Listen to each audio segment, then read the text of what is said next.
kami berikan kepada hamba-Nya Saudara Yanto. Terima kasih ya.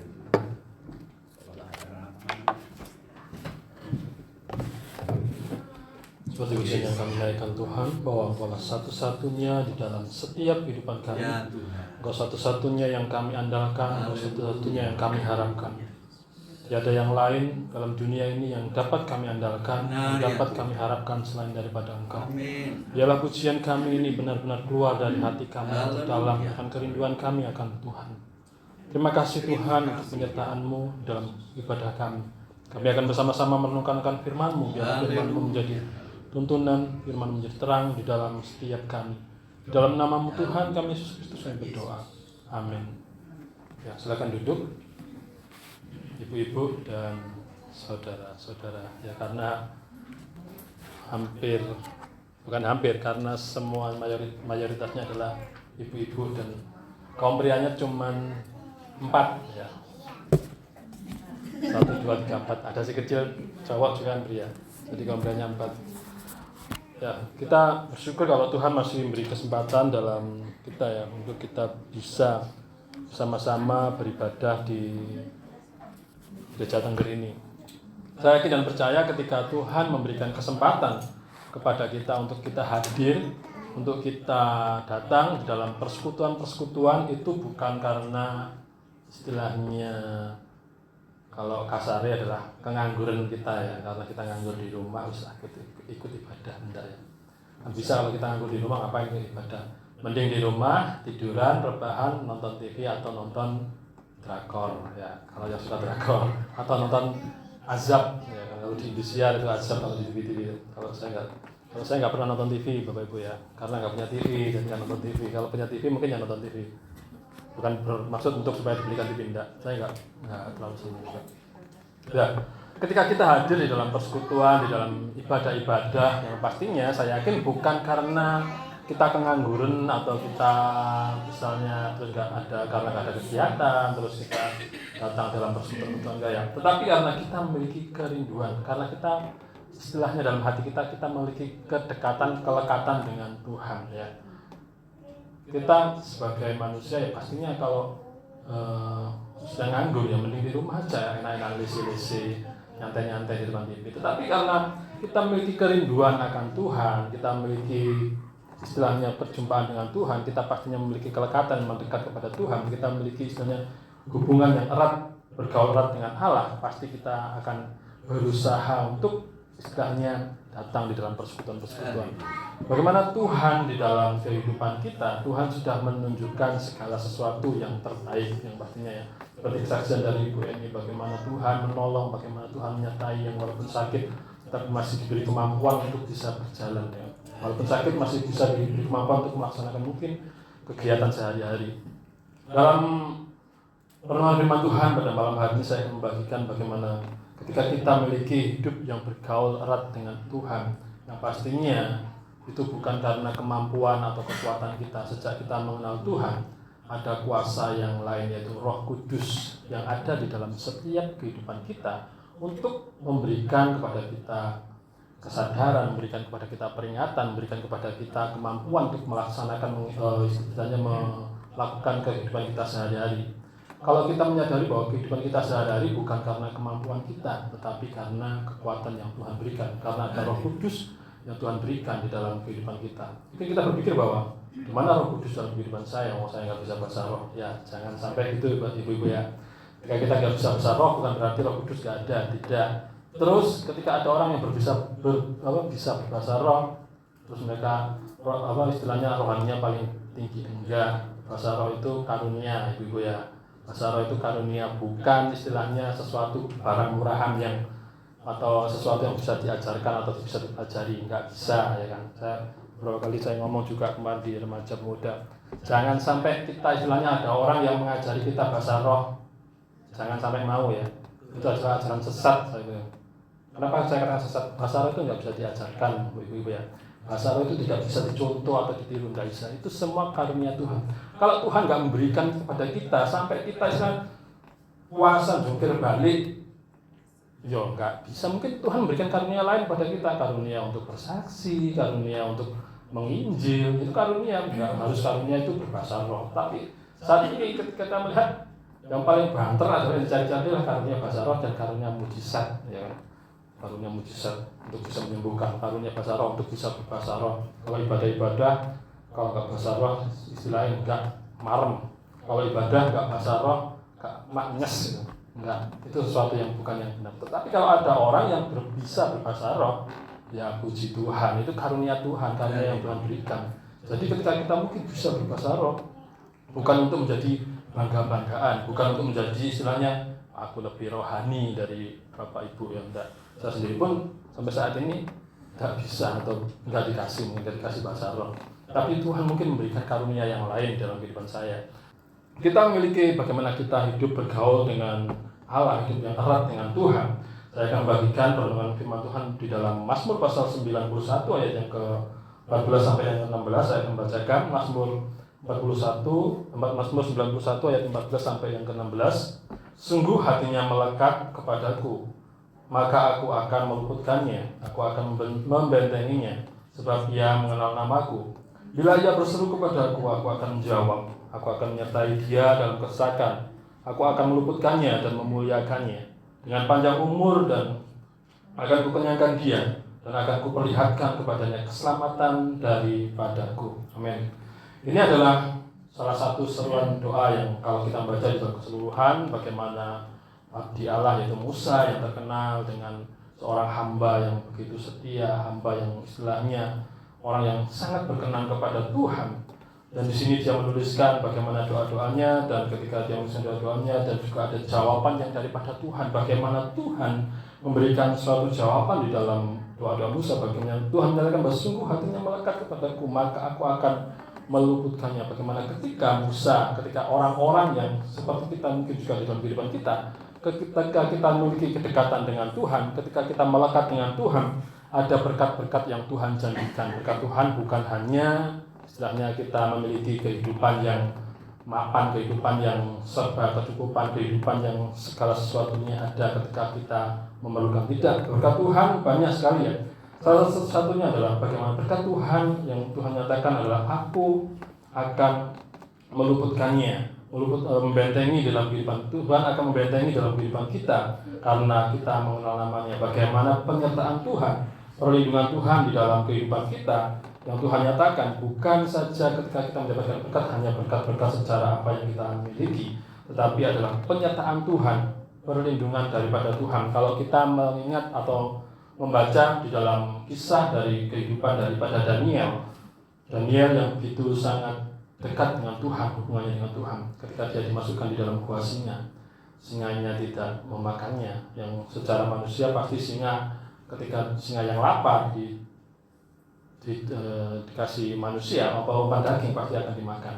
Dan kehidupan daripada Sadrak dan Mesak dan Abednego ya, bagaimana banyak sekali contoh-contoh teladan-teladan penyertaan Tuhan, membentengi Tuhan, menyertai di dalam kehidupan dari Sadrak, Mesak dan Abednego. Itu masih dalam satu cerita ya, dalam satu minggu cerita Daniel dan Abednego.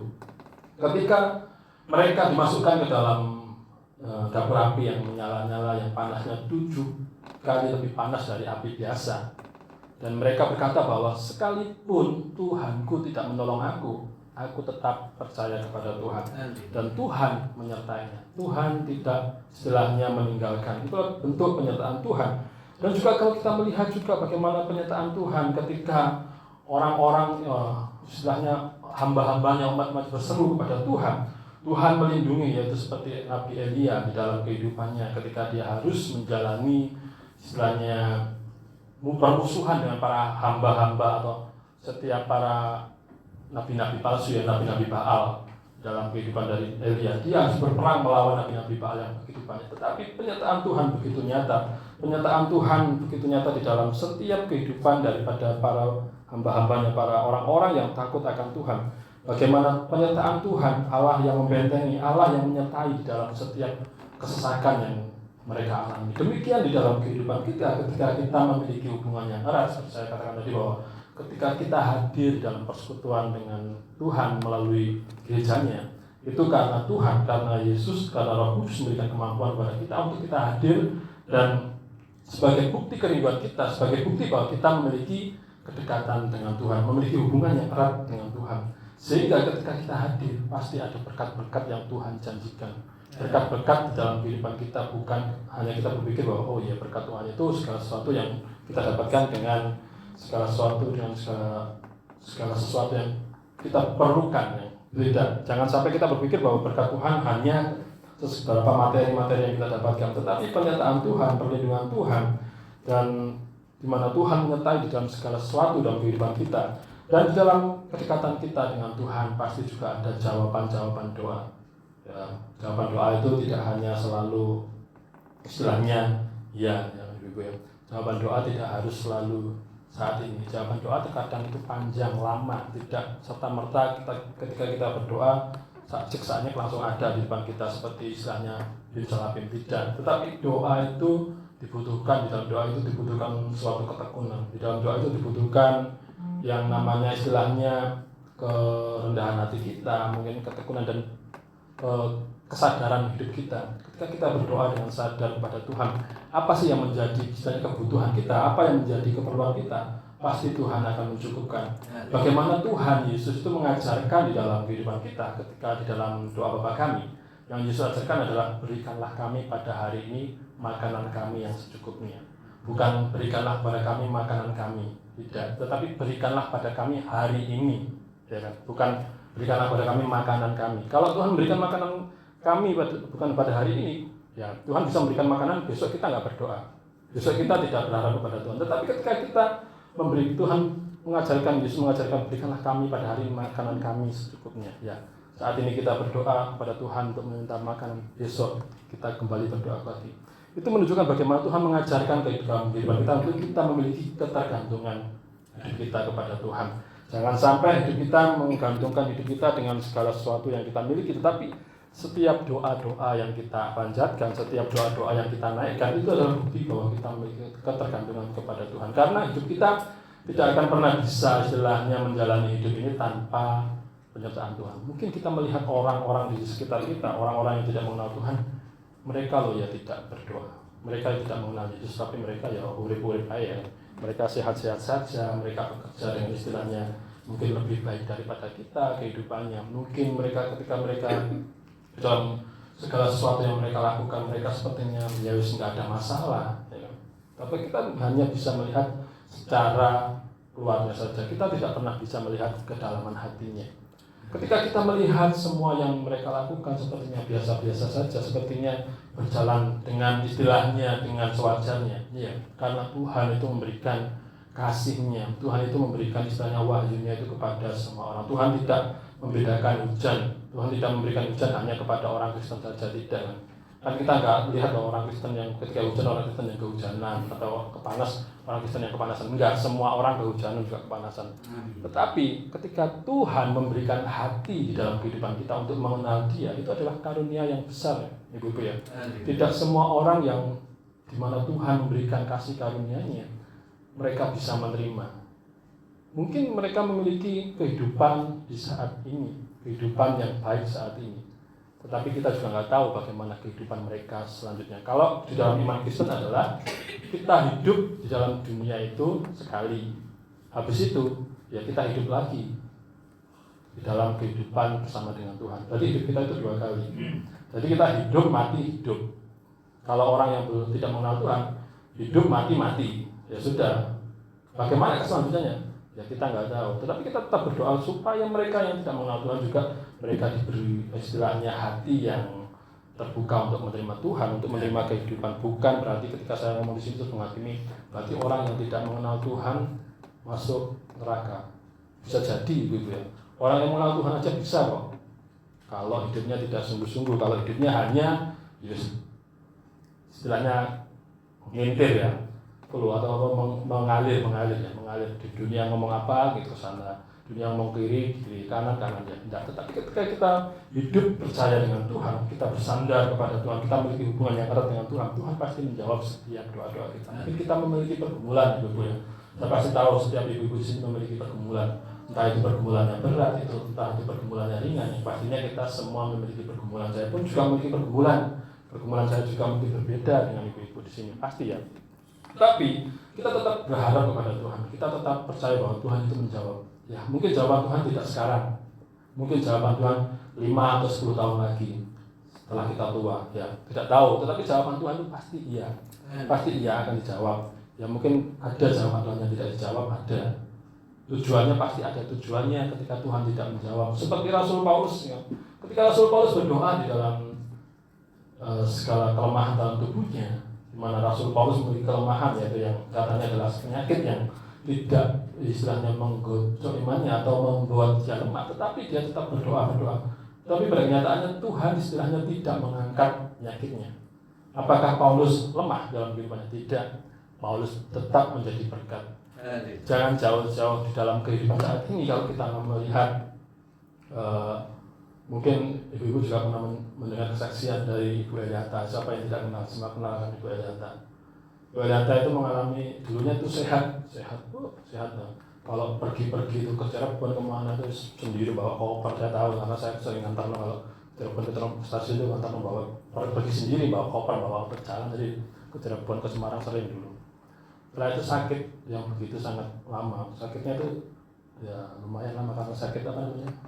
Autoimun yang dirawat di rumah sakit itu pindah-pindah, ibu-ibu yang pindah dari rumah sakit A, B, C, semua rumah sakit dicoba semua, dan itu butuh waktu yang lama, perawatan yang lama.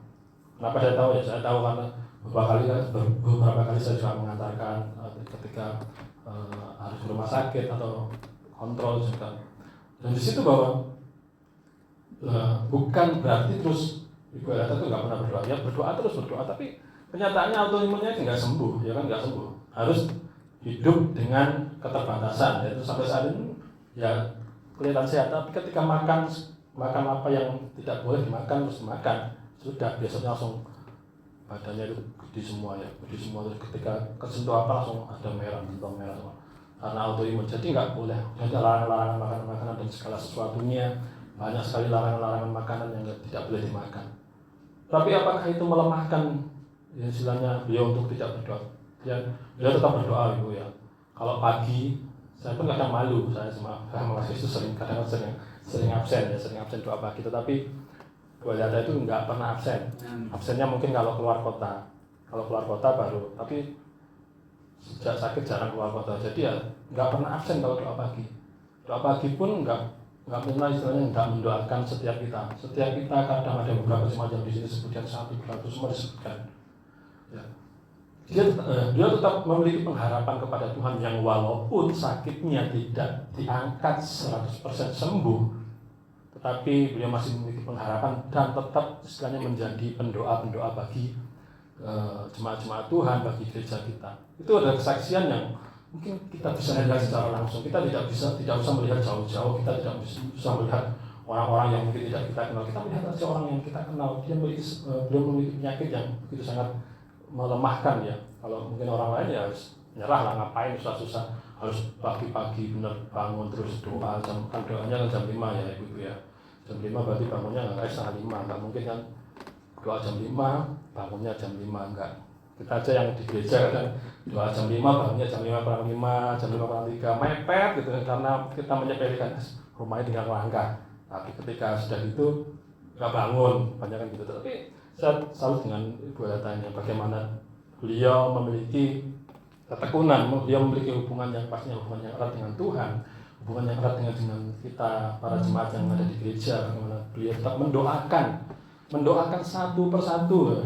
Yang pernah tahu ya Bu Cornelius ya Bu ya, pernah tahu beliau mendoakan satu persatu semua setiap hari itu ya, setiap hari Senin sampai Sabtu, kecuali malam minggu atau tanggal merah kita libur tanggal merah supaya orang-orang mau jalan-jalan bisa jalan-jalan ya. Itu adalah jawaban-jawaban yang mungkin Tuhan jawab dalam doa-doa kita. Ketika kita memiliki hubungan yang erat dengan Tuhan mungkin kita berpikir pas Tuhan menjawab doaku. Iya, bisa enggak. Jawaban Tuhan bisa iya, bisa tidak. Tetapi ketika tidak, pasti ada sesuatu yang Tuhan izinkan untuk supaya kita tetap menjadi berkat, supaya kita tetap menjadi orang-orang yang mampu memberkati orang lain di dalam kehidupan kita.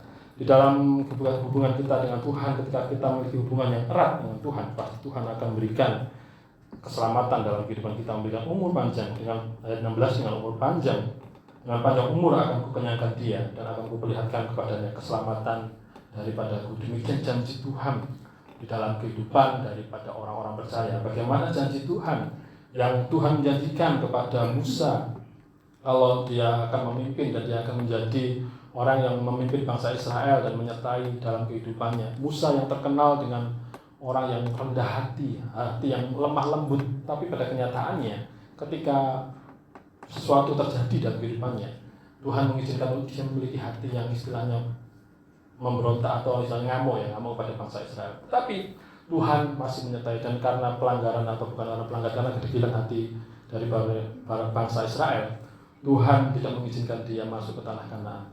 Tetapi Tuhan memberikan keselamatan, Tuhan tetap memberikan tuntunan yang nyatanya mungkin kita berpikir bagaimana Tuhan memberikan umur panjang dalam kehidupan Musa. Musa tidak sampai umur panjang. Tetapi kalau kita melihat bahwa Musa tidak mati ya, Musa mungkin kalau di sini mati, tapi Tuhan mengizinkan untuk diangkat ke surga ya. Kalau kita melihat dalam kisah daripada Tuhan Yesus ketika Yesus berdoa dan perubahan terjadi, di situ ada Musa dan Elia. Itu adalah bagaimana Tuhan memuliakan Musa, bagaimana Tuhan di dalam kehidupan daripada Musa, Tuhan memberikan yang terbaik.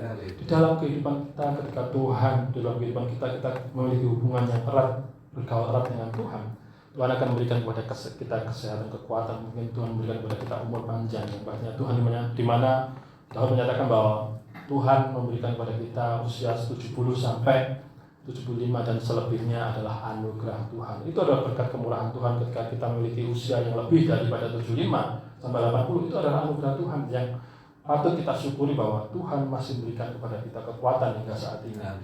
Dalam kehidupan kita, ketika kita memiliki hubungan yang erat dengan Tuhan, itu bukan karena kemampuan kita, seperti saya katakan tadi, bukan karena kekuatan kita, bukan karena kehebatan kita, Tuhan memakai kita, Tuhan memberikan itu, tidak.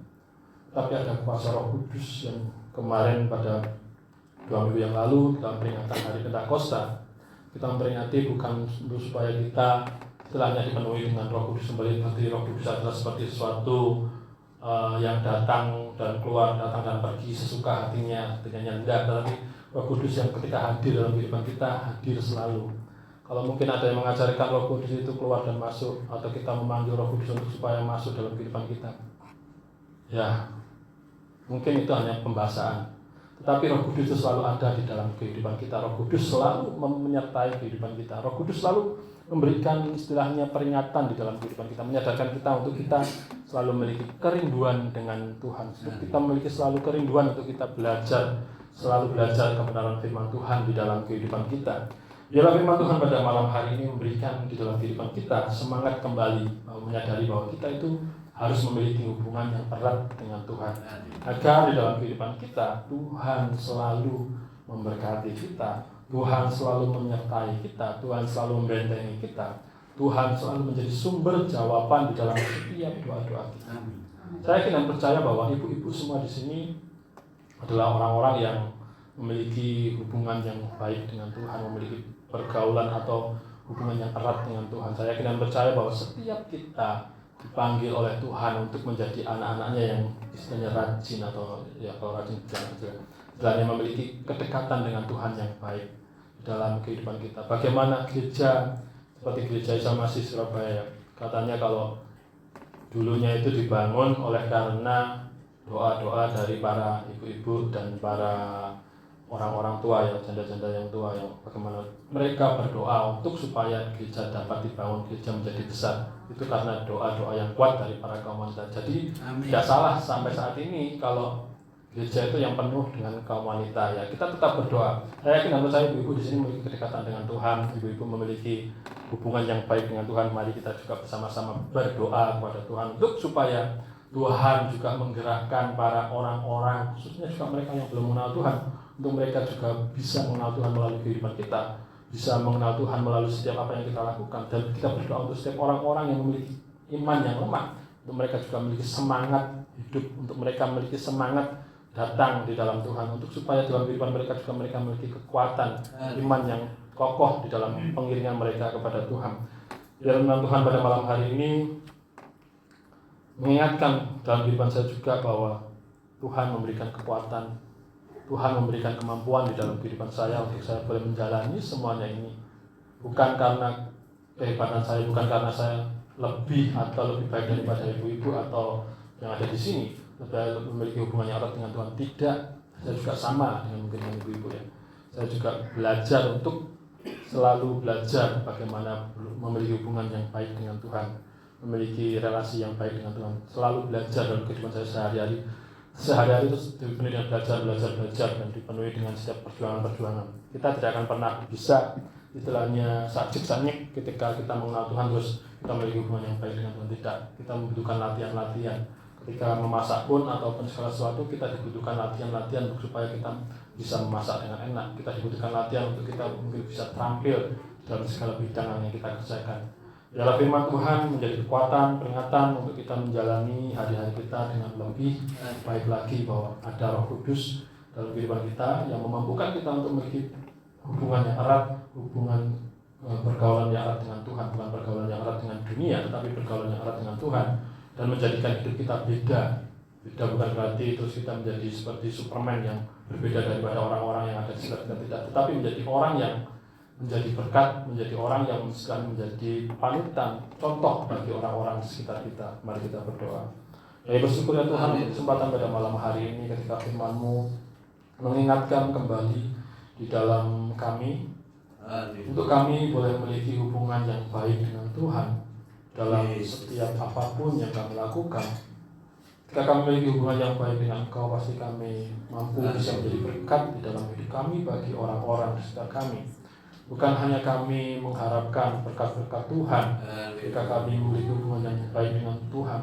Bukan kami mengharapkan segala sesuatunya yang terbaik bagi kami ketika kami memiliki hubungan yang terbaik dengan Engkau ya Bapa. Biarlah ketika kami memiliki hubungan yang baik dengan Engkau, kami boleh menyerahkan semua kehidupan kami, kekhawatiran kami. Kami boleh menyerahkan segala sesuatu pergumulan kami kepada Tuhan, yang walaupun mungkin jawaban Tuhan di dalam doa kami tidak iya dalam setiap kehidupan kami. Mungkin jawaban Tuhan tidak secara langsung untuk kami boleh menikmati atau kami rasakan, tetapi kami boleh menikmati dan merasakan bahwa Engkau selalu ada, Engkau selalu menyertai, Engkau selalu mendengar doa-doa kami. Terima kasih Tuhan untuk waktu yang Kau berikan. Terima kasih untuk kesempatan yang Kau berikan ketika kami boleh ada bersekutu bersama dengan saudara-saudara kami. Memberkati juga untuk setiap rekan-rekan saudara-saudara kami yang tidak hadir. Biarlah Tuhan Kau juga memberikan kepada mereka pengharapan dalam kehidupan mereka kepada Engkau. Di dalam nama Tuhan kami Yesus Kristus, kami serahkan acara kami selanjutnya. Haleluya. Amin.